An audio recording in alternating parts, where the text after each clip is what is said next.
Stato di necessità è un termine che abbiamo sentito spesso nei giorni del caso di Carola Rackete ed è lo stesso termine utilizzato in queste ore dalla ONG Mediterranea e dai membri che si trovano sul veliero Alex, ormai arrivato a Lampedusa.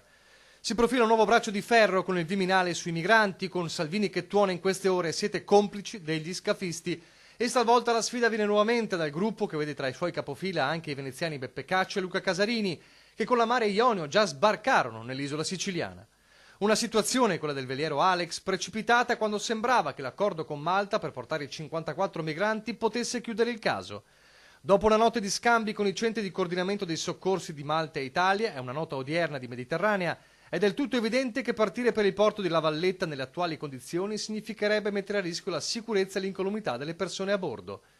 Già ieri Mediterranea chiedeva un appoggio per arrivare alla Valletta. Siamo in attesa di una conferma formale e definitiva che arriveranno degli assetti navali delle autorità italiane o maltesi per portarci fino alla Valletta, che prenderanno a bordo queste persone, perché in queste condizioni, lo vedete, è impossibile pensare di poter fare più di 10 ore di navigazione. La settimana scorsa non voleva andare in Tunisia, oggi non vuole andare a Malta.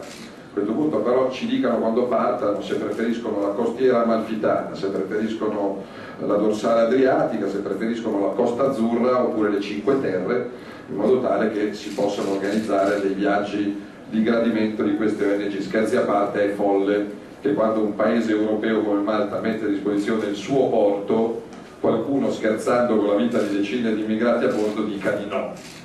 Abbiamo ricevuto una raffica di no, attacca l'ONG, no all'uso di motovedette italiane per il trasbordo dei migranti, né a quelle maltesi.